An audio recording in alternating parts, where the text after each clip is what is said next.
This is Randy Vaughn with the Marketing Twins and Your School Marketing.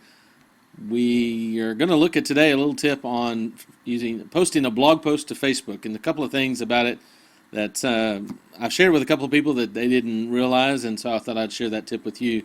So this is our School Marketing Facebook page. It's facebook.com/school marketing. But I wanted to show you, I'm going to post a blog post on it. So I'll flip over here to this is our blog, and so I've got this blog post. I'm ready to go. And so I've got this copied, and I'm going to copy my link, and then I'm going to put that over here. And what I want to do is I want to come down here, and so I've already got this posted in there like I'm going to post it in. So now what I can do is come back in here and say, here's my latest blog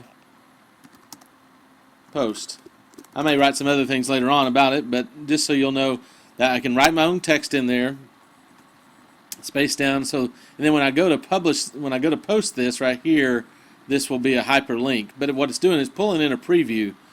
Now, I can take this thumbnail off and it won't have this, but I like it because I think it offers a visual to my blog post. That's another reason why you want to have pictures in your blog post, because when you put those into a Facebook status update, it pulls in the image. But let me tell you a couple things about it. First of all, right here in this area, it gives me one of 3 images. It is picking.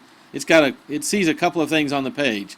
There's a thing about a 30-minute consultation, custom Facebook page. And those are not the 2 images I want. Sometimes it will pick up other images you don't want, or those are not the ones that correlate to the blog post you're doing. Usually it pulls in the one, but just make sure you get the right image in there.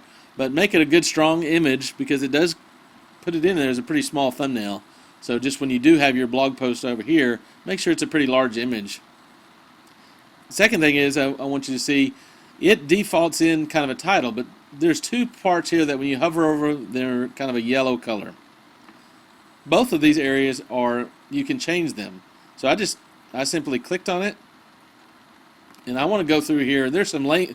It's pulling in the title of the blog post, but it is also, if I scroll over here, it is pulling in some of the title tag of the blog itself, the Private and Christian School Marketing.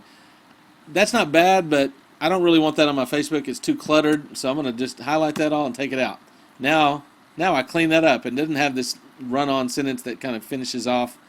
That's clear now. It's just the title. If I wanted to, I could put a new title in here. If I wanted to be more provocative in the title, I could change that, even though it doesn't have to relate to the actual blog post itself. But also, just like we showed you here, I can edit that.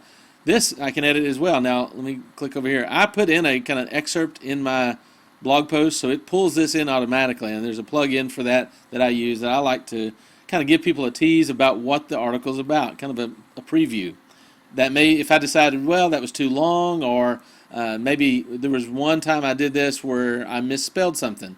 So if I wanted to go back in there and say, here are 4 main areas where Facebook spend a lot. Maybe if I think, well, that should be AL with a space there, I can change that, and I can actually do this. So I can modify these 2 areas as well as change the thumbnail image and add my text in here. So that's just a quick tip about uploading blog posts to your Facebook page.